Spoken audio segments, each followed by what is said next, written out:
next week, but I'm excited. I know it will be a good run. I know I'm ready, looking at how I ran the Indo season, breaking the national record twice. So I know I'm ready for this one. Tuko ready.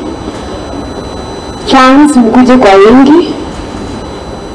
Uwanja iko open. Usikae kwa nyumba ukisema una watch kwa TV. I would wish to speak to two issues. The first one is the importance of this event to the ministry and this country in totality.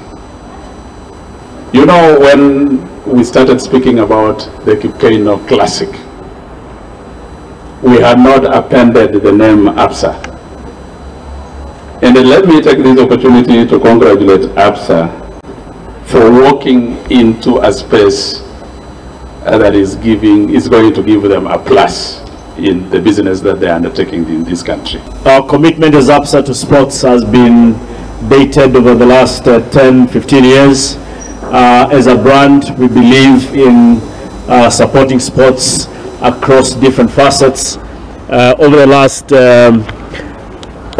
last 10 years, ABSA has invested up to 1.2 billion in sports, starting from athletics to golf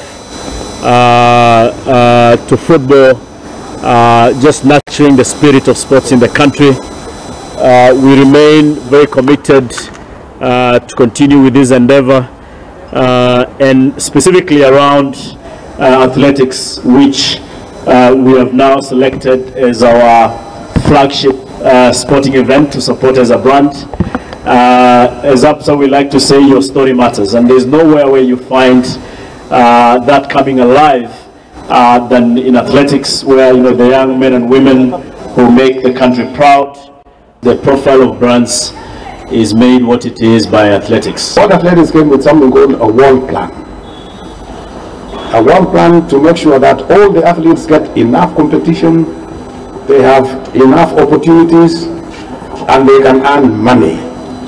So when it was decided, we in Kenya, as Athletics Kenya, we took the opportunity also to apply and to request World Athletics to allocate us one of the continental events here in Nairobi, which they did.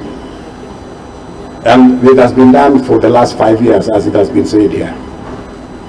And so, allow me to congratulate those who have been involved in this arrangement from that time up to today.